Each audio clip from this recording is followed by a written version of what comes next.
ಜಾನುವಾರುಗಳನ್ನು ಅಕ್ರಮವಾಗಿ ಸಾಗಿಸ್ತಾ ಇರುವ ಬಗ್ಗೆ ಖಚಿತ ಮಾಹಿತಿ ಮೇರೆಗೆ ಪೊನ್ನಂಪೇಟೆ ಪೊಲೀಸರ ತಂಡ ಕಾರ್ಯಾಚರಣೆ ನಡೆಸಿ ಅಕ್ರಮವಾಗಿ ಸಾಗಿಸಲು ಪ್ರಯತ್ನಿಸ್ತಾ ಇದ್ದ 8 ಜಾನುವಾರುಗಳನ್ನು ರಕ್ಷಣೆ ಮಾಡಿ ಜಾನುವಾರು ಸಾಗಾಟಕ್ಕೆ ಬಳಸಿದ್ದ ವಾಹನಗಳನ್ನು ವಶಪಡಿಸಿಕೊಂಡಿದ್ದಾರೆ.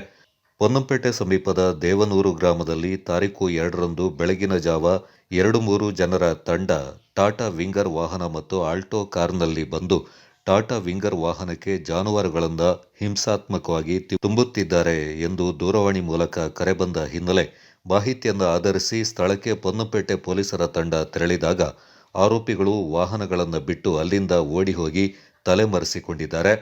ಪೊಲೀಸರು ಅಕ್ರಮ ಜಾನುವಾರು ಸಾಗಾಟಕ್ಕೆ ಬಳಸಿದ್ದ ವಾಹನಗಳನ್ನು ವಶಪಡಿಸಿಕೊಂಡು ಪ್ರಕರಣ ದಾಖಲಿಸಿದ್ದಾರೆ.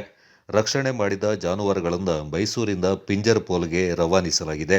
ಕೊಡಗು ಎಸ್ಪಿ ಹಾಗೂ ಎಎಸ್ಪಿ ನಿರ್ದೇಶನದ ಮೇರೆಗೆ ವಿರಾಜಪೇಟೆ ತಾಲೂಕು ಡಿವೈಎಸ್ಪಿ ಗೋಣಿಕೊಪ್ಪ ಸಿಐ ಅವರ ಮಾರ್ಗದರ್ಶನದಲ್ಲಿ ನಡೆದ ಕಾರ್ಯಾಚರಣೆಯಲ್ಲಿ ಪೊನ್ನಂಪೇಟೆ ಠಾಣಾ ಸಬ್ಇನ್ಸ್ಪೆಕ್ಟರ್ ನವೀನ್, ಸಿಬ್ಬಂದಿಗಳಾದ ಪ್ರಸನ್ನ, ಮಂಜುನಾಥ್, ಬಾಳಪ್ಪ ಮತ್ತಿತರರು ಪಾಲ್ಗೊಂಡಿದ್ದರು.